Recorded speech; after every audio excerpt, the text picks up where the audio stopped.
জাহান্নামের কথা আল্লাহ বেশি মারাত্মক বলছে কোরআনে, ইয়াউমা তুকাল্লাবু ওয়ুজুহুহুম ফিন্নার। এই বান্দা, আল্লাহ বলে দুনিয়ায় তেলাপিয়া মাছ, কই মাছ তোমার ঘরে মহিলা উত্তপ্ত তেলের মধ্যে কড়াইয়ার গরম তেলে যেমন এক পিঠ একবার চাপ দেয়, আবার উল্টাইয়া আরেক পিঠ চাপ দেয়।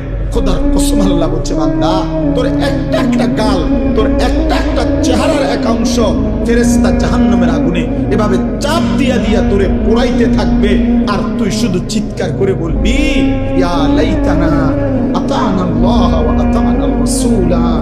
আয় মাওলা, আমার কপাল মন্দ, আমি যদি আল্লাহ রাসূলের আনুগত্য করতাম।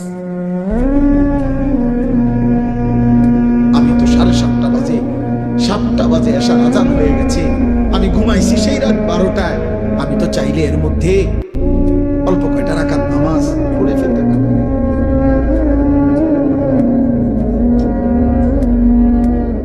আমি তো জোহরের সময় দুপুরবেলা সজাগই ছিলাম, আমি তো খানার জন্য দোকান বন্ধই করছিলাম। আমার অফিস, আমার কর্ম তো ছুটি দিছিল আমারে, আমি তো ইচ্ছা করলে নামাজটা পড়তে পারতাম। আমি তো পারতাম।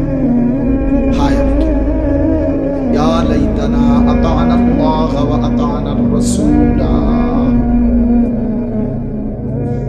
তালফাহু ওয়ুজুহুহুম ফিন্নার ওয়া হুম ফিহা কালিহুন। আল্লাহ বলে, বান্দা জাহান্নামের আগুনে তোমার চেহারা পুরাইতে পুরাইতে একেবারে বিভৎস হয়ে যাবে তোমার চেহারা।